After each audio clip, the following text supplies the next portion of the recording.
Between the profound depths of dreams and the harshness of reality lies the endless journey of a soul. Welcome to Tracy's world, a domain filled with the unknown and the mysterious.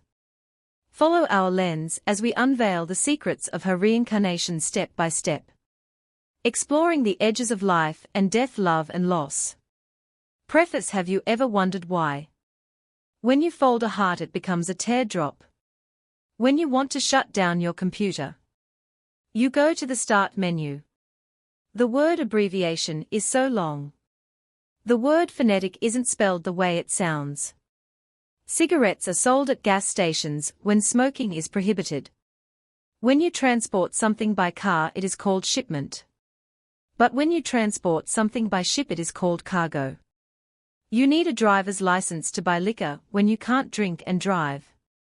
We park in driveways and drive on parkways. Banks charge you a non-sufficient funds fee on money they already know you don't have. We have to buy Barbie friends when she is so popular. Bullets ricochet off of Superman's chest, but he ducks when the gun is thrown at him. Many things that happen in our life seem weird and unexplainable. But that is life, it doesn't have to make sense. All the ironies above support the element that triggered this questioning in my head. Have you ever wondered why every fairytale ends with happily ever after when the main characters will eventually wind up dead? The amazing AD to the Rye is made by the person to whom I dedicated this chapter to. Ch1 Part 1. Once upon a time narrator. What's wrong with her, doctor? Asked Tracy's stepmother Julian. In a state of paranoia, she attempted suicide. Fell into a frozen lake, her body got too cold.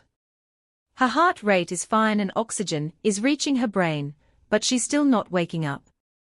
Answered the doctor, then rushed across the hallway. Tracy was brought to the hospital looking like a frozen chicken. She wasn't moving nor talking. No significant signs of life.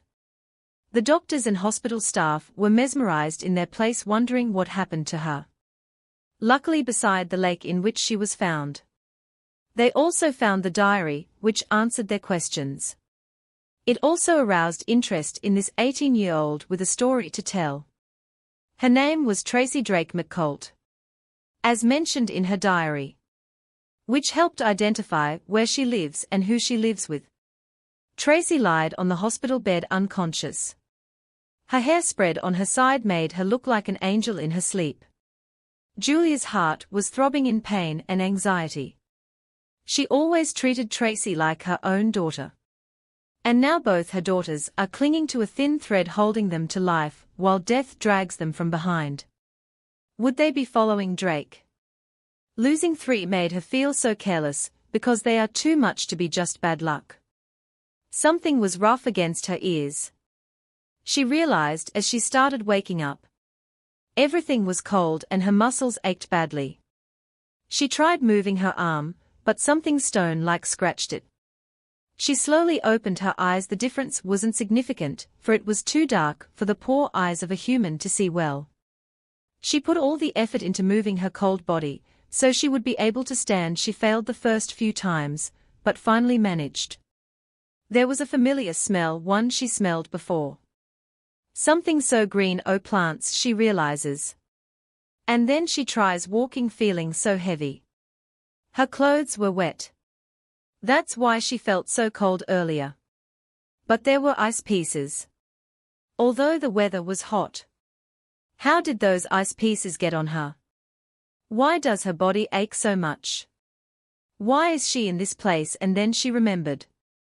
Tracy's POV. Dear Diary. Everyone knows what a fairy tale is. One that starts with once upon a time and ends with and they lived happily ever after. But isn't this the way it really always is? Don't we all start once upon a time and end in a beautiful graveyard?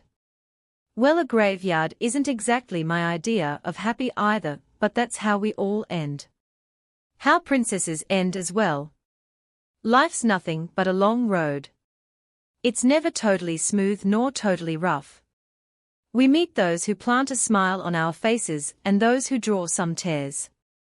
Most important, We meet those who leave a permanent mark of love and care.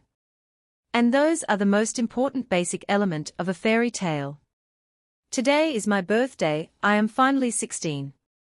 My long-gone father left me this beautiful diary, with my stepmother to give it to me today. That makes me feel like the princess in Princess Diaries.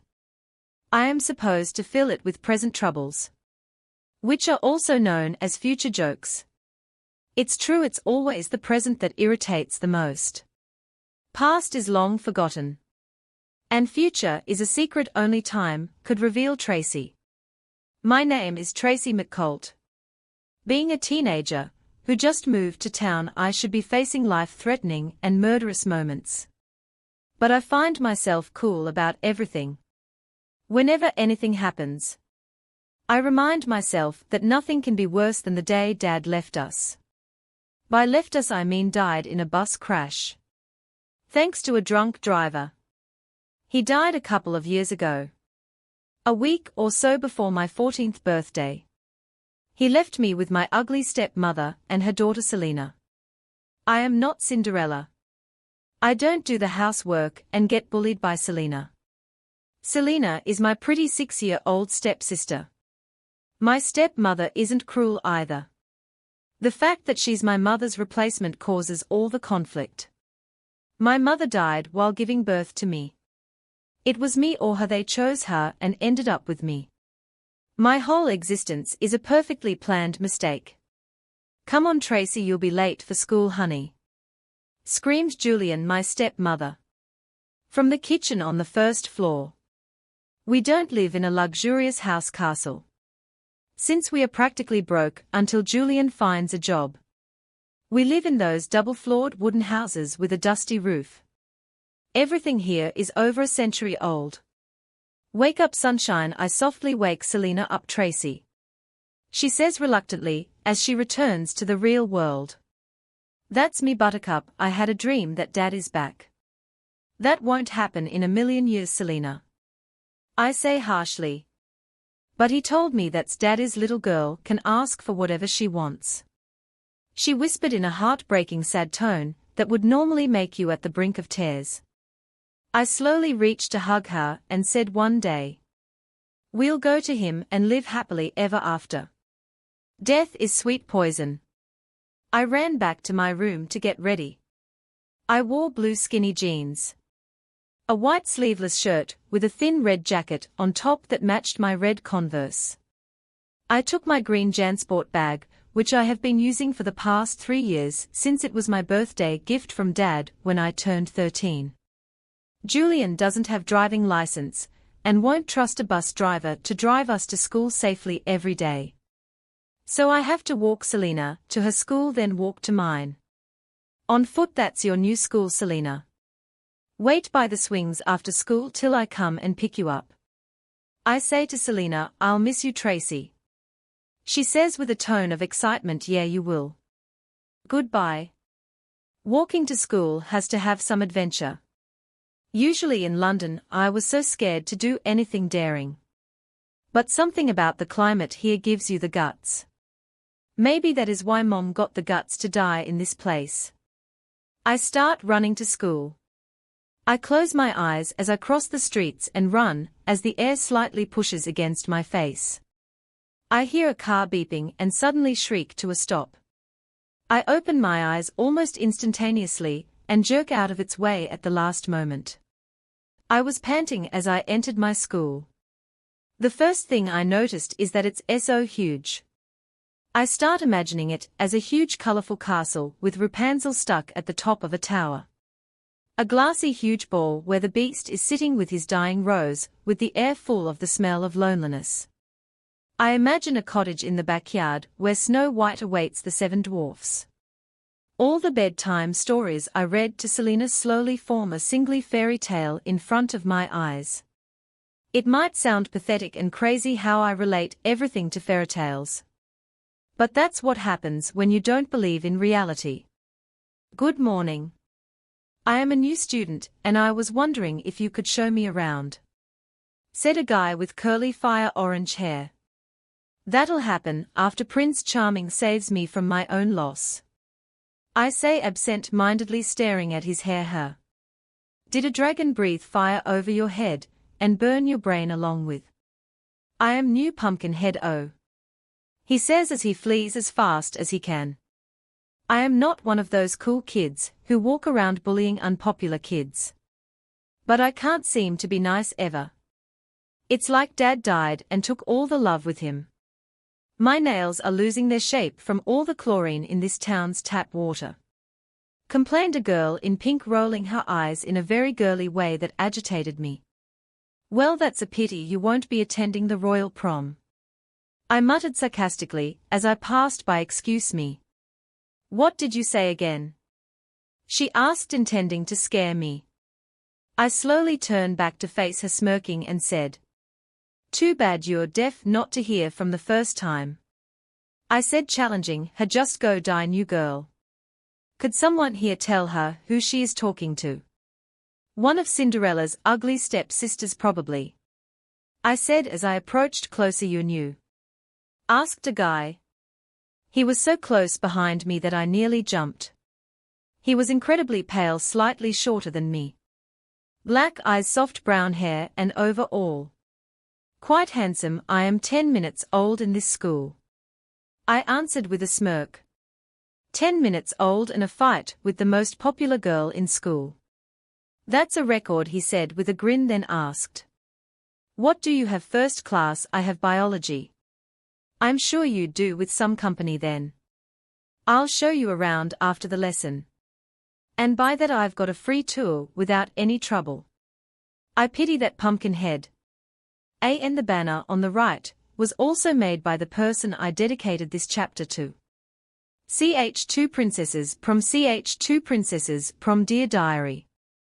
Living in a town isn't bad. I haven't got bullied. I always played that part. I haven't seen Prince Charming fell in love and decided to elope. I've got my best friend Drake, who wouldn't accept the idea that he makes a perfect prince on a white horse. He's afraid of horses, and a silver sword in his hand. I'm building a small princess room out of Selena's room. It's not perfect since we can't afford buying decent decorations. But she is pleased enough with it. Selena loves the place. She has got plenty of friends, including the ice cream man. She dreams about Dad every night. She lives with my bullying. Sometimes she even laughs at the way I bully her. She is such an unbelievable kid. The Halloween prom is coming up soon. Lucy, the most popular girl in school I had a small fight with, was talking about her devil costume with a red mini dress. If you ask me, it's not as pathetic as my idea of wearing princess dresses. I have no idea what I'll be wearing to the prom. But at least I convinced Drake to wear just like the prince that the Beast turned into in Beauty and the Beast. That's all for today, I guess. Tracy, why do I feel like you're doing this on purpose? Asked Drake after taking a bite from his burger. What am I doing? I asked in confusion. Not liking any of the costumes. I might be annoying, but I am not a Lucy.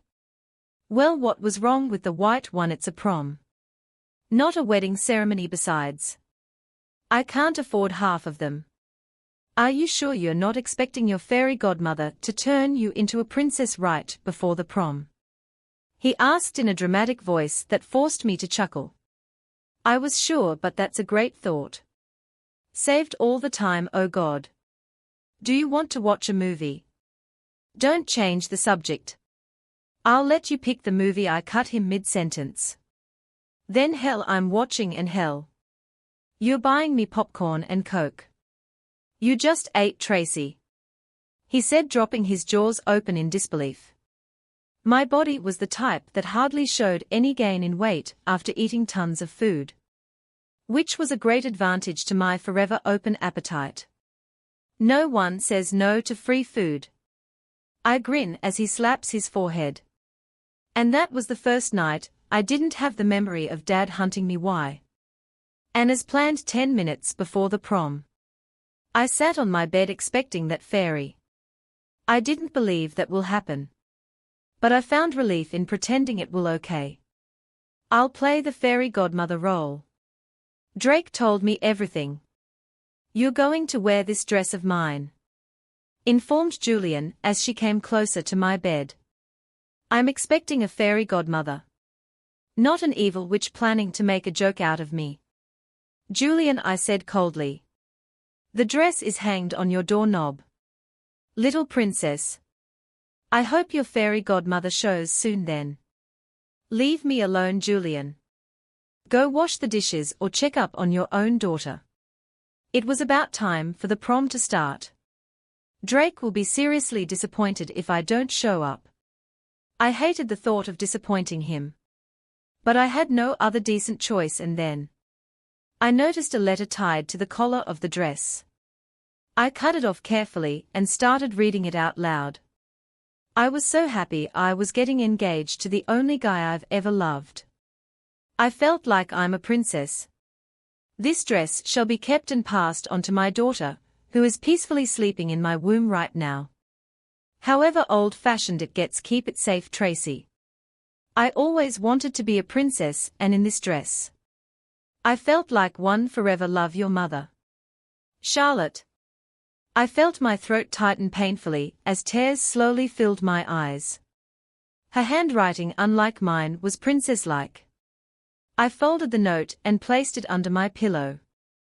I wore the dress and applied some makeup, then stood before the full-length mirror. In front of me was a tall girl wearing a sleeveless dress that exposed her breathtaking collarbones. Its crimson-red color contradicted her skin tone heavenly. There were some black crystals decorating various parts of the dress beautifully, adding to its princess impact. Soft golden hair with captivating waves embraced the sides of her face. Her slightly parted lips reflected bright glossy red lipstick suffocated by the golden eyeshadow over her eyes. The beautiful darkened eyelashes spread open after blinking to expose her honey-deep eyes with black patterns that made you want to stare into them forever. The beautiful princess staring back at me was myself. I ran to Selena's room and searched in her drama class stuff. There I found it. A frowning half-face red mask that perfectly matched my costume. My smile was too wide that my jaw ached. How confusing does that make the mask? I wondered as my heels clicked my way down the wooden stairs. There was a thought that I had to speak out loud. I walked out of the house to find Drake smiling in his father's car. He was wearing the suit I asked him to wear. His long dark brown hair was styled like a prince's. He even had the sky blue sword with him. He looked handsome. I look at Julian behind me, as she gives me an assuring smile allowing me to accept the free ride. You look dazzling, he said with his sweet passionate smile and loving eyes. Drake, my mother is my fairy godmother. I speak the thought, trying so hard not to scream it. I've heard so. What was shocking though was how the fairytale obsession turned to be a trait to inherit. He said with a genuine grin. And that was the best day of my life without Dad. Dear Diary, today was a fairy tale. My mother turned to be my fairy godmother. With a little help from Julian, I love my mother. The princess I still didn't meet, Prince Charming. Fall in love and elope. Everyone stared at Mom's dress tonight. I'm not using this diary like I planned. I don't write my daily adventure and the lessons I get from them. I'm just writing my every once in a while teen princess thoughts. I didn't fall in love. I am 17 and I never fell in love, it's freaky, right? But Mom said Dad was the only guy she ever loved. Note attached. I miss my dad. I wish I can tell him everything instead of writing it on paper. I love you, Dad. I love your princess as well. I wish I could see both of you soon. Hoping the coming days would bring some more to life. That's all for today, I guess. Tracy ch. 3 happily ever after. ch 3 happily ever after. Today is my 18th birthday. Life is in a rush. I think I'll be 63 in no time. That would be spectacular. A fairy tale princess telling her story to her beautiful granddaughters and grandsons. She would tell them how she met Prince Charming and how they fell in love. Except in my case. There is no Prince Charming and there is no love. But as an 18-year-old, I am stuck with telling my supposedly fairy tale to Selena. Why doesn't Tracy have a Prince Charming in the story? She asked with a sleepy tone. Well, Rapunzel waited for a very long time in that tower. I answered calmly. But she was still young and beautiful when she was saved. Well, I go with the story lines. And on which line does Tracy meet him? On the same line you get over your cancer. I say, beginning to get furious with her innocence. And when does that happen? She asked excitedly. Unlike I thought she would react, never. I nearly shouted it and got off her bed. Ready to leave. She looked deep into my ice-cold hazel eyes, trying to find the joke, but finds me heartlessly truthful. Cold and heartless, I make her cry. Now that it was mentioned, you have to know that Julian found a job last year. A teacher. We were rich enough until Selena got diagnosed with cancer. We are broke once again, drowning in hospital bills. Are you coming on the trip?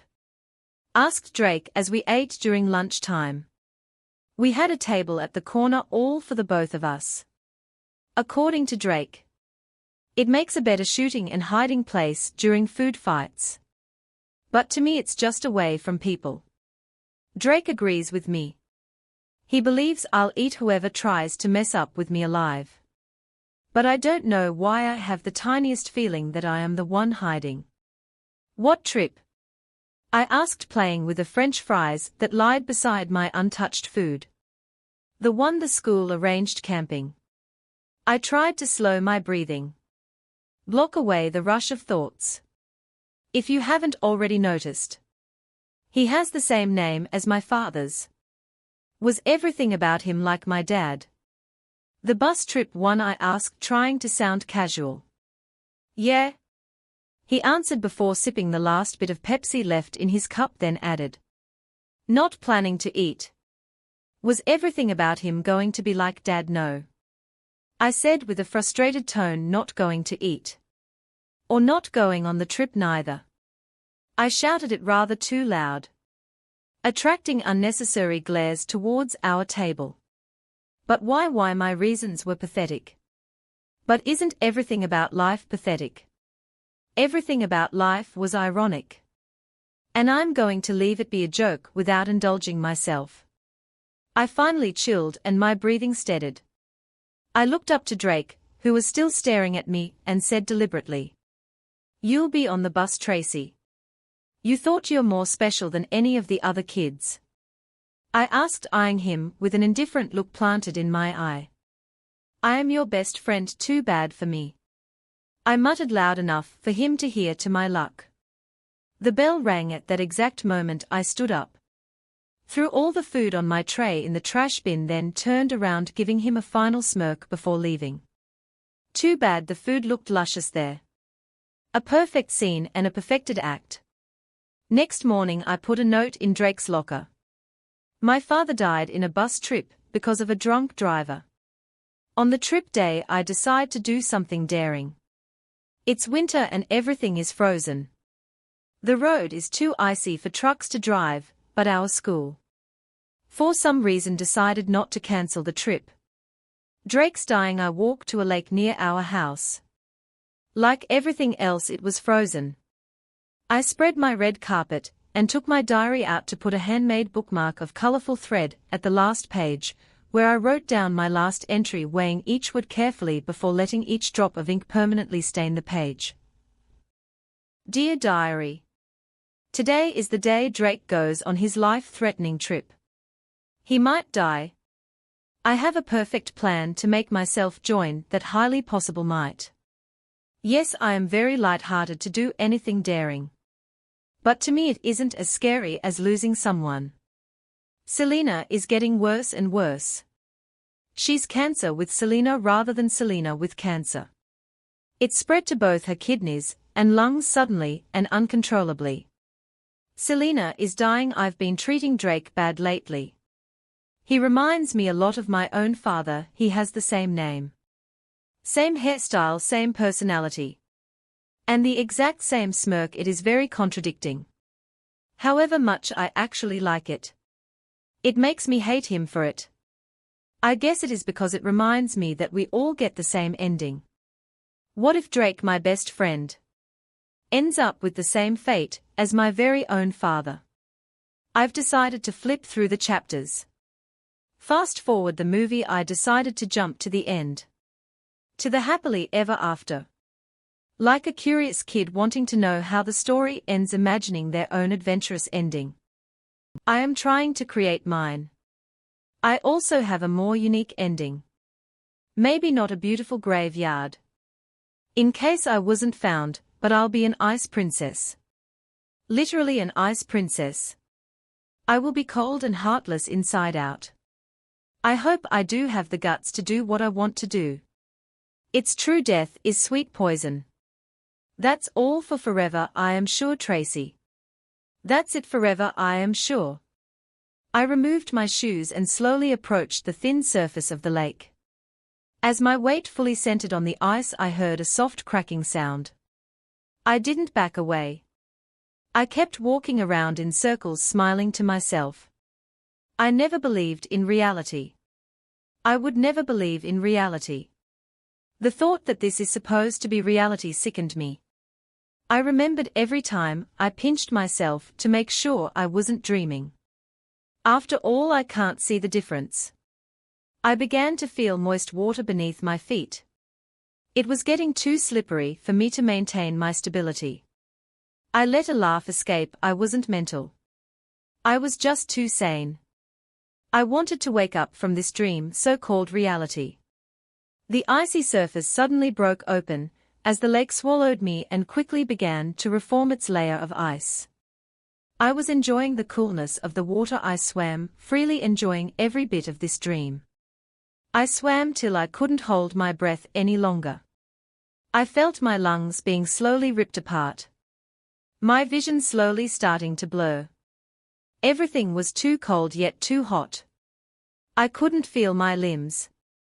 I lost control over my entire body.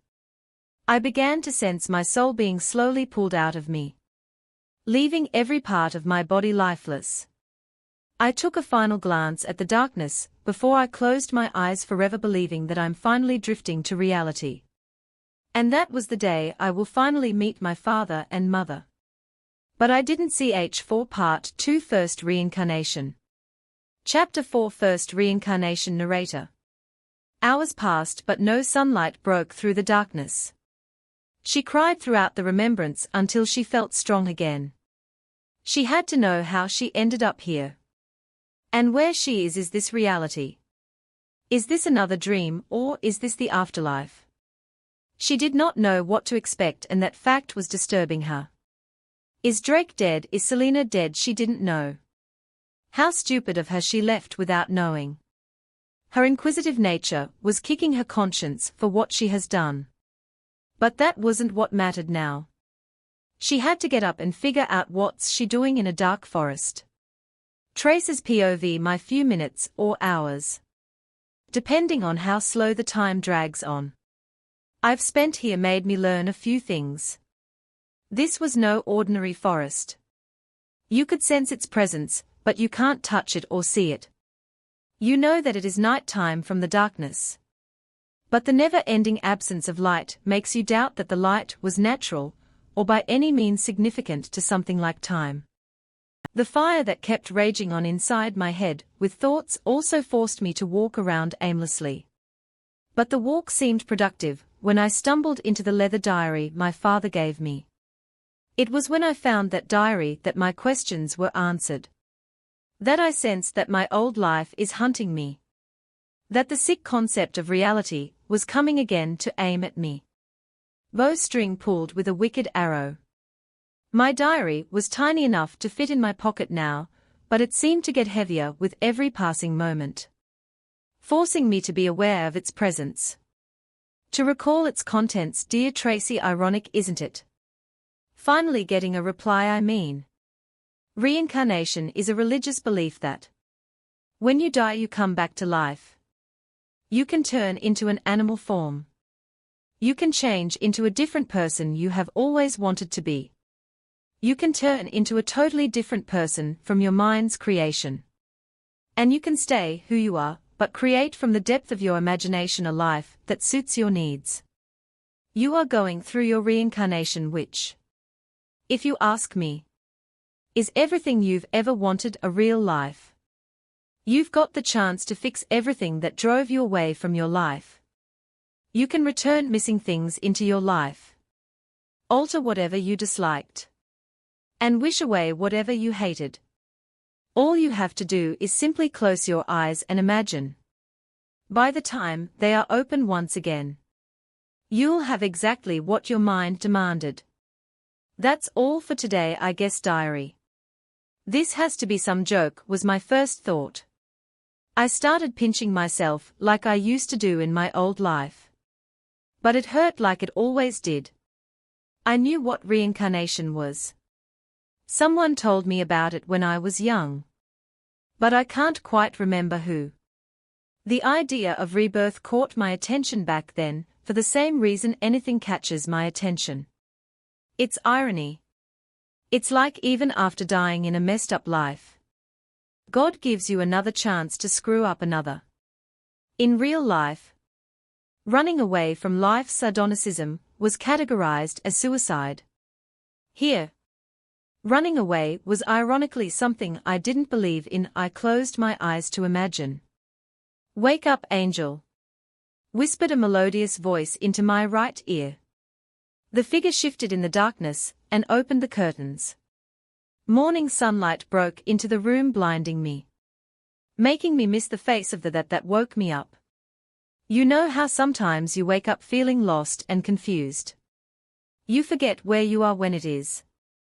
And you just can't remember when it was that you actually fell asleep. That's how I felt. But the moment's dilemma never seemed to pass. I sat on the bed, which had a bright yellow sheet on it.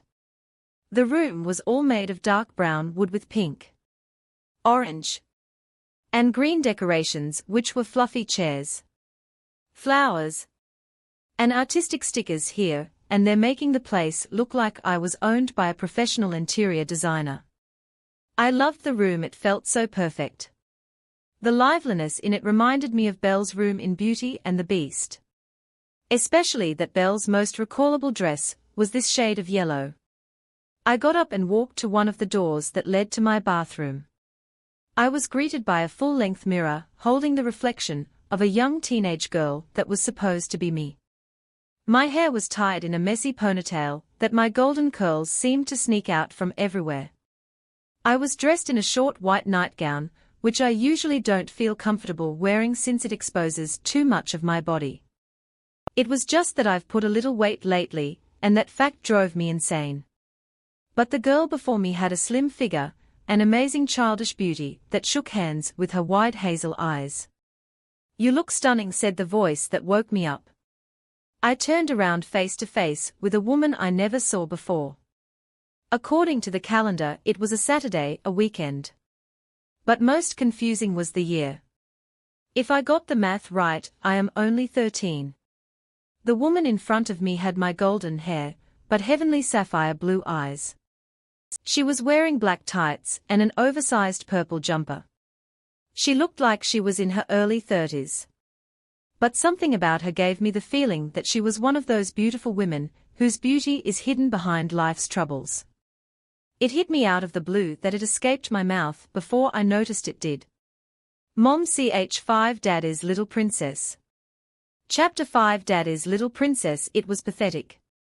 Closing my eyes and imagining Mom and Dad were there. More pathetic was me having the tiniest belief that this might actually happen. My parents were the first thing that I thought. I should imagine their death was the reason behind my coldness. And if an orphan had the choice, you couldn't blame them for wanting to lead a normal life. I was giving up on my slightly Cinderella-like life. But I wanted to throw everything behind. The woman standing before me was my own mother. And she wasn't just the woman in the picture. She was alive, beautiful and lively.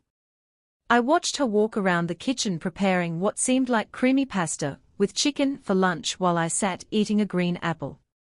It was weird Dad hated pasta, although it was one of my many obsessions that I cut off when I decided to go on my endless diet, and yet she still cooked it.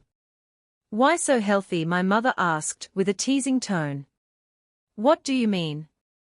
I asked, putting a lot of effort into not seeming so different from ironically.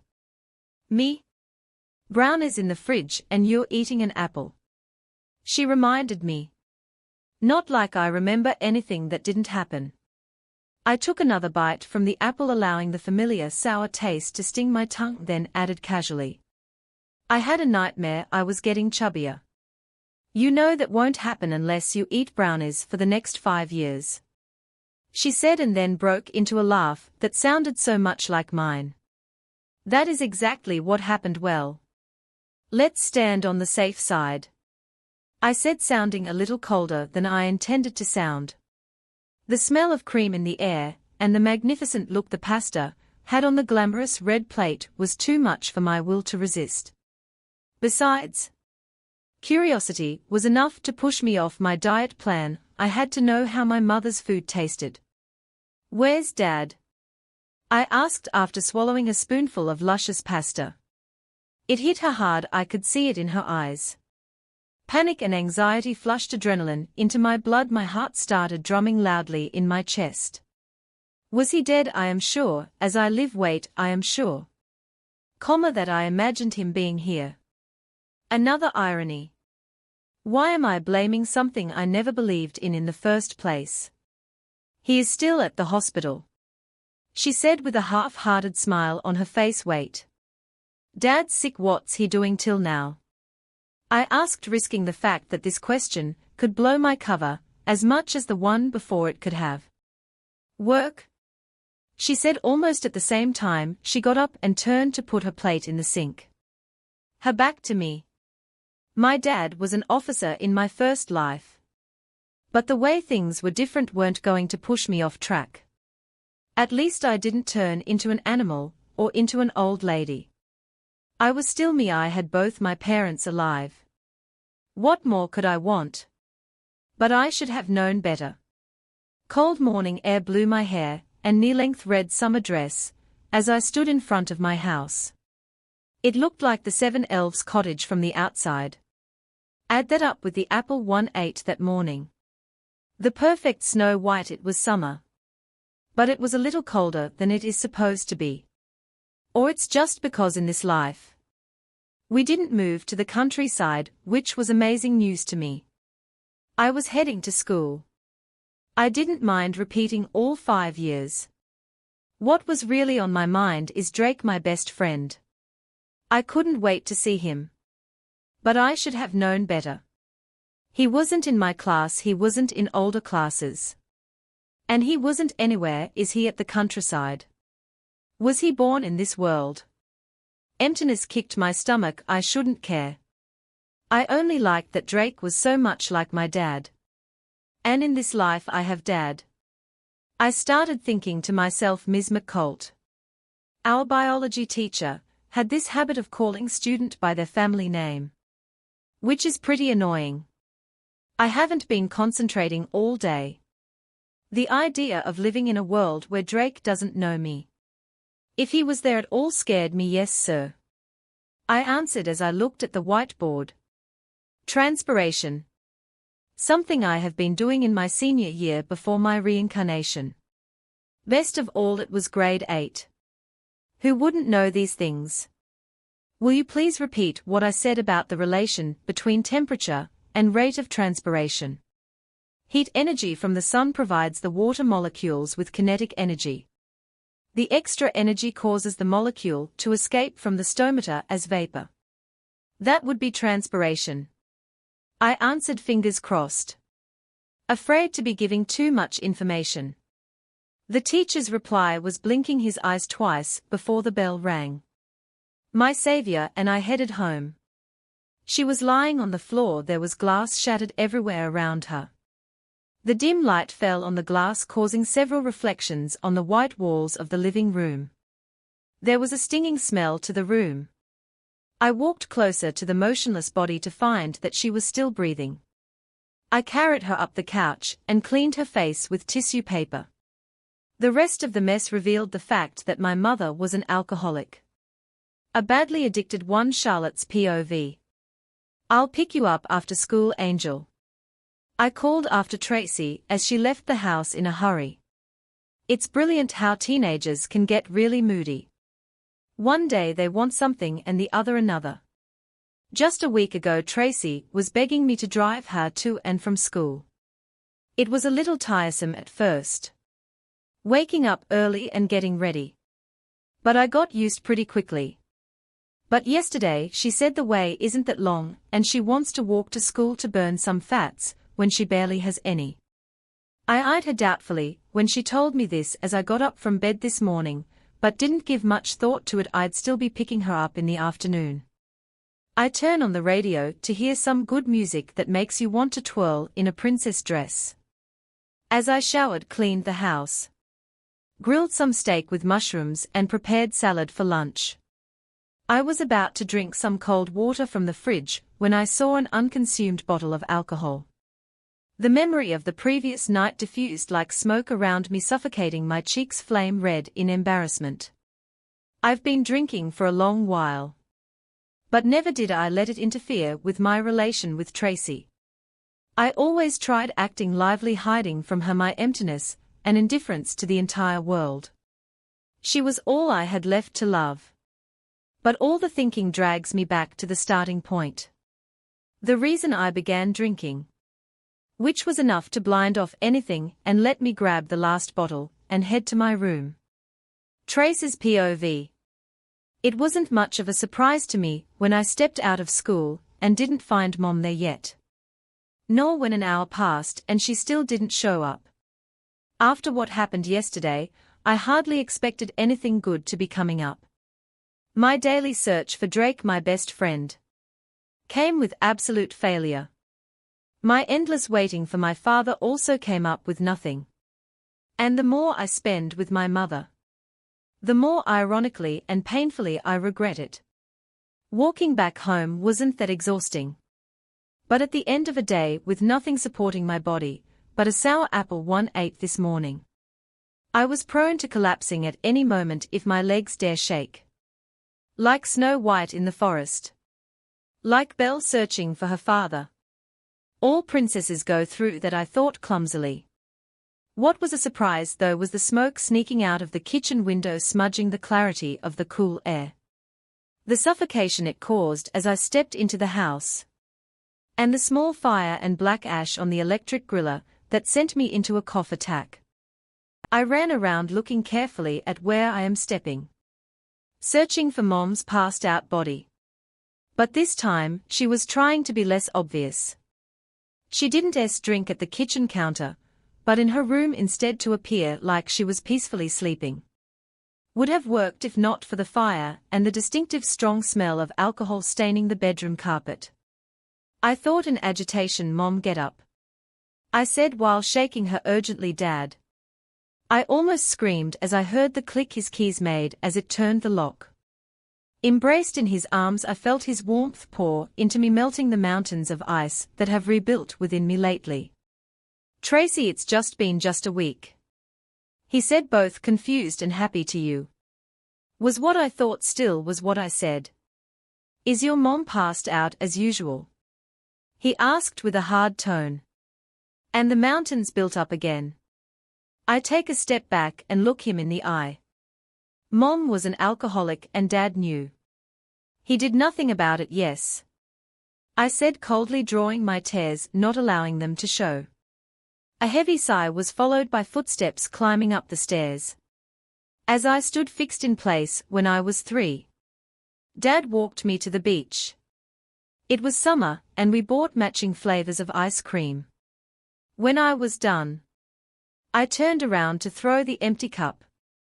Before I got the chance to face him again, strong hands were wrapped around my waist. My heart skipped a beat. But I could never fail to recognize Dad's radiating warmth. It was one of a kind in this life. He was almost as cold as I was before my reincarnation. When I was 10, I sat on bed crying. The knocking on the door didn't end.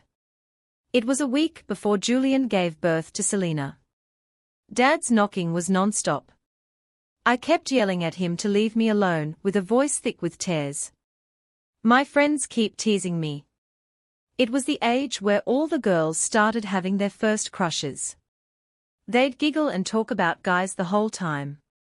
Each girl developed her taste in guys and never got sick of speaking about them. But I was invisible to Cupid, which made my friends slowly feel awkward around me. He sat beside me on bed, my face on his chest, crying. He kept patting my back. It made a rhythm with my gradually slowing heartbeat. Love is not by numbers, in fact.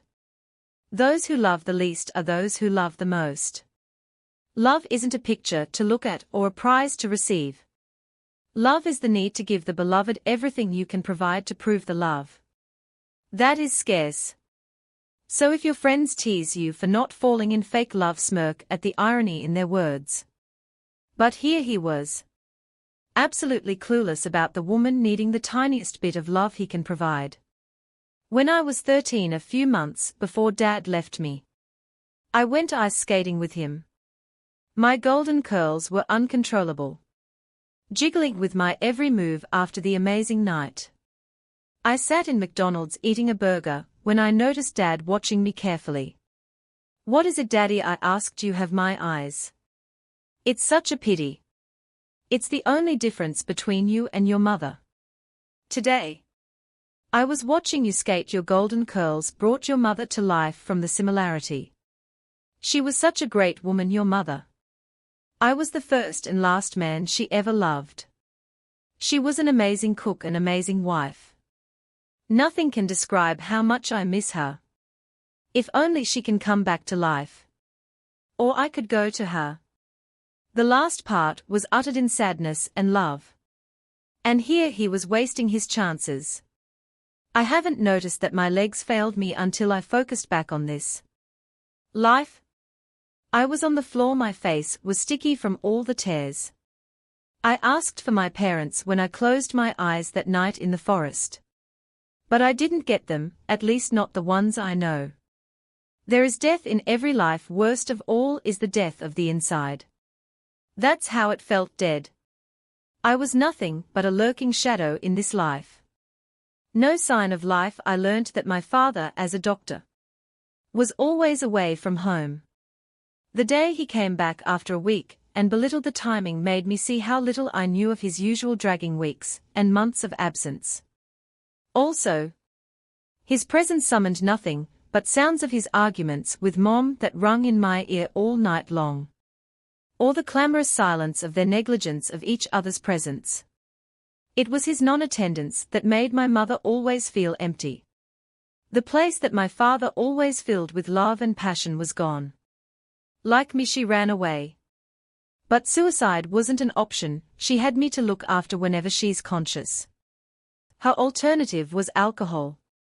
Getting drunk till she lost her route in reality to the unknown. Everyone knew about my mother and that pushed them away. Drake wasn't there. So I wasn't able to confide how I felt to anyone. I didn't put in mind that imagining my parents alive and together will also steal Selena and Julian from this life. I miss Selena's little hands hugging my waist, the highest she could reach. And I miss Julian's care. I hated how the comparison didn't make me feel all comfortable with my own mother. I hated how the image of a young beautiful princess, full of life, slowly faded into the image of a woman with black circles beneath her eyes. The sting of alcohol in her breath. Passed out on the floor. It all happened too quickly. Sickness crawled into my body like fast-spreading cancer. My eating habits made me lose way too much weight. I hated the cold, but with nothing but a thin layer of skin on me. I experienced nothing but it. Walking was a challenge to my weak bones. My pale skin tone grew paler in an inhuman way. Worst of all, Mom never noticed. Even at the times she was there. Her mind blocked away any thoughts, trying to seem as full of life as possible. I used to believe she was. But when I looked into the sapphire blue eyes of hers, hollow, I knew I should have known better also. My father never noticed before the accident. In my first life, he used to embrace me in his arms and whisper in my ear, "Nothing matters but you, angel." But in this life, I barely saw him and he barely saw me. I did the thing I am best at, I ran away. That's just how weak and fragile a coward like me is. I walked into my father's study room determined. I had one plan in mind and I had to do it. It's about 3 in the morning and both my parents are asleep. I sneak in quietly, blinded with the darkness. I open the drawer without any sound. A rush of air makes me gasp. I was too afraid to do this, yet I am doing it. Every tick on the clock meant something to me. There was no time to waste. I touch the cold metal of the gun and the coolness sends chills up my arm and down my spine. I close my eyes, squeezing a tear out. I take the gun out of the drawer, my whole body shaking vigorously. I slowly put its muzzle in my mouth. My legs wavered, making me lose my balance, as I tasted the metal and smelled the gunpowder this close to me. I couldn't comprehend anything from what happened. But I knew well enough that there is no place for me on earth. I look at the clock. Only 10 minutes have passed, but they seemed like a century. Every move I made needed a lifetime courage I never had. The gun started to get warmer in my hand. It made the trigger seem welcome for me to pull. I rest my hand in the right position. A swift of air cools my sweaty fear. This was it. I had to do it now or never. My weak fingers slowly began to pressure. I take my last breath as I hear a bullet shot. The last thing I'd ever hear, but it wasn't. The smell of green filled up my nostrils. Here we go again, lurking shadow. Ghostly whispers fill your ears, clouding your sight with fresh tears. Familiar faces in the mirror, but with haunted eyes full of terror. Like a rainbow without a color. Like a jasmine without an odor. Everything you believed in fades into the dark. And you a lurking shadow awaiting the light spark. Ch 6 Second Reincarnation Chapter 6 Introduction.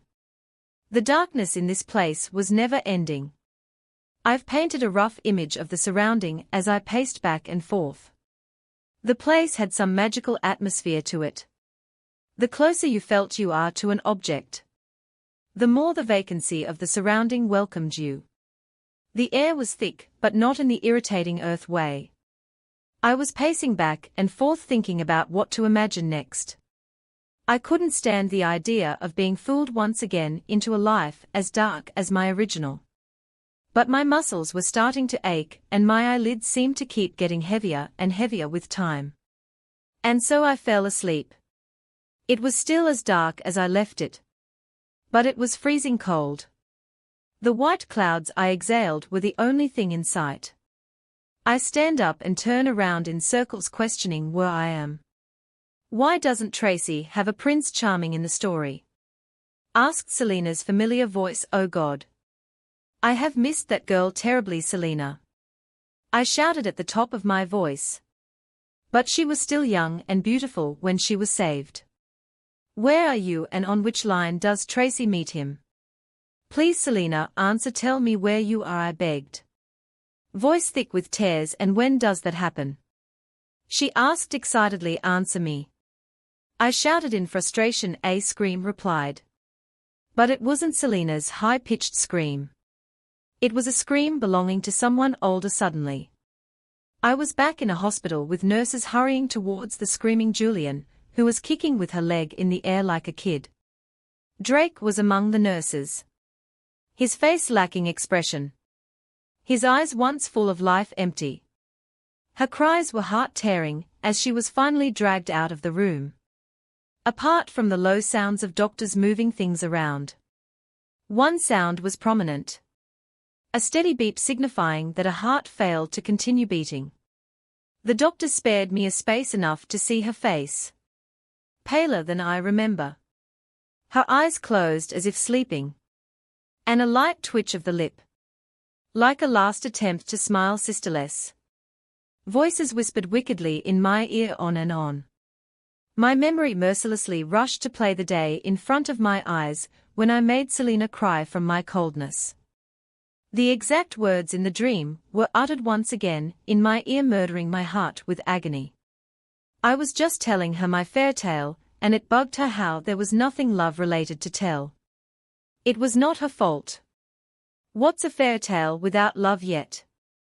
I allowed her priceless tears to flow so heartlessly. I hoped it was just a dream. I hoped Selena was still alive in my original life. Endless thoughts were flooding in. But I knew what I had to do, love. It is some sort of undiscovered gravity. It's some kind of intense energy our naked eyes can't see. Our poor minds can't comprehend. But our hearts can feel. Some people consider love a weakness.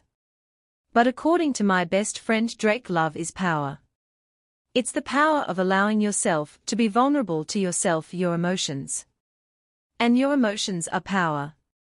There are many categories under the title love. There are crushes, marriage love, family love, friendship love, and true love. All of us, at some point of time, experienced one of those or even had a combination. According to my father, the most important form of love is true love. It's like a seed that blossoms into beautiful roses with time. And he learnt that from Mom the princess. Every princess has love involved as a major element of her life. If she fails to find it, she will run away, just like Mom did in my first reincarnation. I decided to continue my make life a fairytale path. I will bring to my life what's missing, love. I always believed that the only reason Drake was important in my life was how similar he was to my own father when he was missing. But I needed him to find me the love. Whether with him or with whoever is unfortunate enough to be my Prince Charming. I close my eyes and remember the familiar face of Drake. His pale skin and his beautiful brown hair came to life in front of me. His semi-muscular body formed perfectly in my mind. The thought of him was warming and reassuring. I imagined how it would feel to have love as part of my life. And then I drifted into the darkness once again. My head was tilted backwards and my laugh was echoing in the air. I stood upright to find Drake recovering from a laugh. Too, his pale face was flushed red. His blue eyes watery. And his brown hair messed up beautifully by the wind. Before I knew it, I was embraced in his arms. I've missed him terribly too. My sudden action didn't shake him. It's like hugging him like I haven't seen him in ironically, and literally a lifetime, was something normal. I pulled away and looked Drake in the eye. Their fairytale green shade was breathtaking. And the feeling of having my best friend by my side was soothing. Tracy, you are nuts, Drake said mockingly, starting to laugh until he noticed I was dead serious. Come on, Drake. I don't know anything happening in this life, and you don't even doubt it, I said, begging him to believe my reincarnation story. I am sorry, Tracy. But what you are trying to make me believe doesn't make sense at all, he said, looking me in the eye, then added. So you do not know Taylor? I never heard of him. How old are you? In my first life, I died at the age of 18. In my first reincarnation, I was 13 actually. You are 19, he said thoughtfully, then added. What do you know about me? I told you. You were my best friend in my first life. We even went to the prom together. I made you dress like the Prince in Beauty and the Beast. It was the day I discovered my mother was my fairy godmother and a princess. Tracy, your mother is a nurse. Wait, she is alive? Yes. She still lives in London. We moved together to Canada to study in the college of our dreams. I bit my tongue considering the question in my mind. Is Mom an alcoholic? No. She is in perfect health and she is happy with your father. Drake, I let out a deep sigh of relief finally. I am in a world where my parents are alive and happy. A world where Drake exists. A world without darkness, reality. What I don't understand is, why are you telling me this instead of to Taylor? Drake said, breaking brought my train of thoughts. I told you I don't even know the guy. Who is he anyway? Tracy, he's the guy you love. Ch. 7 Perfect Valentine Chapter 7. The Perfect Valentine, Drake's POV. I should have told her the whole story. I knew I should have. But I wanted to keep the least bit of dignity I had. I wanted her to see me like she used to before. It happened. What am I thinking anyway? It's not like she means what she's saying I mean. She's not a liar. But coming back to life after dying, that simple. It was hard trying not to let guilt overwhelm me. After all, if I was guilty, I wouldn't have mentioned Taylor in the first place. Taylor's POV. My phone vibrated under my pillow, and I woke up cursing as I noticed how late it was. Hello, I answered the phone with a sleepy tone. Hey. Taylor, it's me, said Drake through the phone. Hey you. Something weird happened to Tracy. Can it wait till morning? Taylor, this is urgent. Fine. Speak up. She can't remember anything at all. She claims that she comes from another life. Let her sleep this nonsense off. Drake, bye. I hung up the phone and went back to sleep. Trace's POV. I lived in a small apartment alone. It was modestly decorated. Black wooden tiles with all the furniture a light shade of purple. The style was too American to fit any of my fairy tales. And that would be the only drawback. But I made up to myself. I tied my golden hair in a way that perfectly copied Jasmine's hair in Aladdin. Unfortunately, her clothes again were too exposed for me to feel comfortable in. So instead I put on a black dress, as short as the one Cinderella used to clean up in, with a red belt around my waist. I was going to the cinema with Drake. If one thing hasn't changed about him, it would be seizing the opportunity to pick a not a fairy tale movie. I didn't exactly forget about Taylor, I mean forget what Drake said about him. However much I feared the fact that I don't know the guy I love, I was thrilled by that I am in love. Tracy Drake McColt finally in love. If only Selena was here for me to tell her. My high heels were clicking on the ceramic floor of the cinema.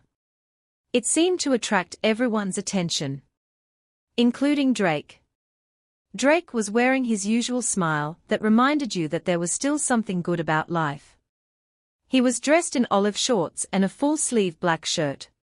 His long brown hair was as messy as it was last time. But it had this contradiction, with his neatly patterned olive green eyes that made him seem even more handsome. Drake, sorry, I am late. I apologized. It's okay.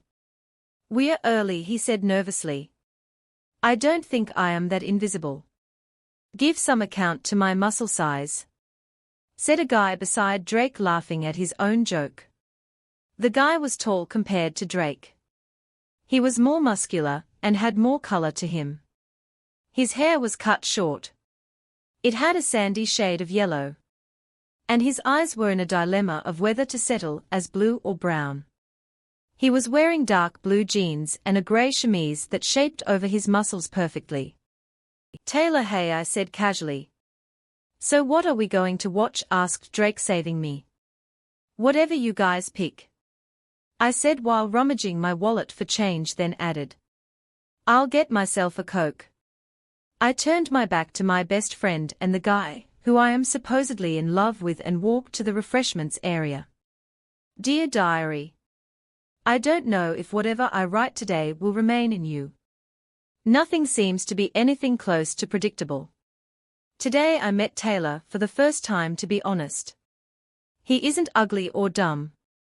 But I didn't feel completely comfortable being around him. After all, he seems just like a stranger, and ironically, I am supposed to be in love with a stranger. There is something fishy about Drake's actions, which I couldn't seem to get my hands on. It's the worst part about reincarnation. It's like being placed in the middle chapter, and not getting to know what happened in the past chapters. Did that happen in any of the princess fairy tales? I don't know. Maybe I am a unique princess this way and maybe not. That's it for today, I guess. Tracy Drake's POV. There are things no one else seems to notice. Her curls are alive, they are wildly spread, when she's happy and nearly straightened when she's sad. Her hazel eyes were a mixture of all the shades of yellow to brown with black patterns perfectly drawn on them. She had many laughs, the liveliest one, the one that sounds like her mother's, is the one she uses for jokes or funny situations. She would smirk when she felt smart. She'd smile when she's happy. But what I and all people know is that the most she wore was the one that wasn't even a smile. There was coldness about her that no one seemed to comprehend. She wasn't blunt and she wasn't rude. She was a nice and unique friend that had her own way of thinking and interpreting things. But however she felt, the words would come out as cold as ice, and yet I loved her for it all. Taylor's POV flashback. It was a busy day in college. All the courses required projects, and we always wind up together, me, Tracy and Drake. Drake was very good, his thoughts are always organized and full of sense. Tracy was creative, and her creativity leads to a beautifully presented project that seemed to grasp the attention of anyone, just like her personality. My fitness makes me fast and strong enough to do whatever requires those two. And I guess it's something about the chest width from all the training that makes my voice the loudest and clearest for presentations. What I mean is we are the perfect team. But I always consider it twice when it comes to being the perfect friends. So who are you going with on Valentine's? I asked Drake during lunchtime. No one. You are not trying to convince me that you don't have someone on mind. Are you? Know what's wrong, man? Did she reject you or what? Close enough. Well, you better find someone. We want to go on a double date. Sure. That was the kind of person Drake was ever since Tracy and I started dating. All secretive and cold, not as cold as Tracy, but close enough. And I am beginning to have my doubts. Tracy's POV. It was Valentine's. I am supposed to be getting ready now. But the hole I found in my wardrobe told me not to. Not literally, of course, but I found my diary. A diary I never wrote, but one that explained how life was here before I bugged in. Dear diary, I don't want to lose Drake. He doesn't deserve this. My coldness will soon drive him away, if not already. I can never forget what happened today. I am sure he won't ever either. I hit him hard, not physically. I don't know how things will ever be the same again between us. What will happen if Taylor found out? I wouldn't want to make a choice. I hurt everyone already without being obligated to. How would it hit either? Is there a princess that causes pain? It doesn't sound possible. But the princess in Shrek was saved after many princes gave it a try. Failed and died. I do not know what to think. That's all for today, I guess. Tracy. It was the only one entry in the diary. Everything before or after it has faded. What is love? Everyone has their definition of love. Some say it's the magnetic attraction between opposites. Some say it's a chemistry of the bonding when two eyes meet. Some say it's the biological confusion of adrenaline at a person's sight. If you ask me, love is like nothing. Love is love. Love is something filling the distance between two people. Distance, age, religion, looks, color, and all are not affecting factors. Love is nothing but what you feel towards the person you're thinking about while reading this. You never pick who you fall for, but you can pick if they're worth your trust on keeping your heart safe and sound. Whatever way you define love, it's a story. One that starts and ends. But if you were placed in the middle, you couldn't live it. How can you love someone you don't know why you love? How can you look into the eyes of someone and call them the beloved when you can't recall the chills it used to give you? I wanted to experience love. But all I got was a beloved, who I do not love, who I do not know. Taylor is not a bad guy, but he isn't my type. I never liked this type of looks or this type of personality. How am I to keep up with it in fairy tales?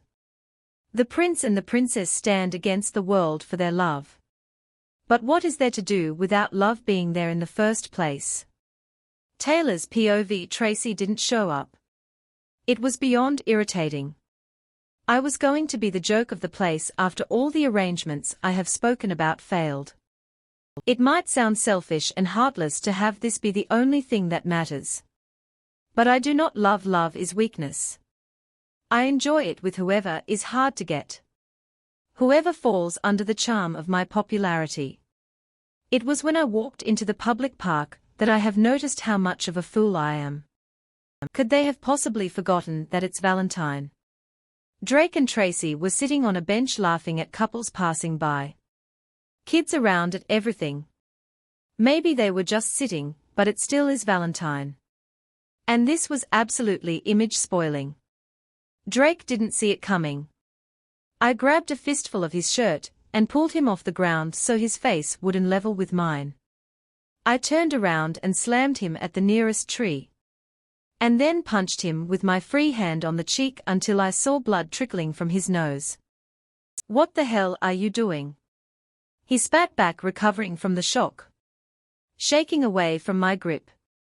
But all he got back was my deadly glare of frustration. My thirst to murder him let go. He shouted, sounding much stronger than he looked. What do you think you're doing here with her? I asked, crushing his body further into the tree. Let go, Taylor, Drake said through clenched teeth. If Trace's story has touched your heart, and you're eager to join her on a journey to uncover more of life's mysteries and the depths of the soul, don't hesitate to subscribe to our channel. Every click and share is your greatest support and the beginning of your connection with this wonderful world.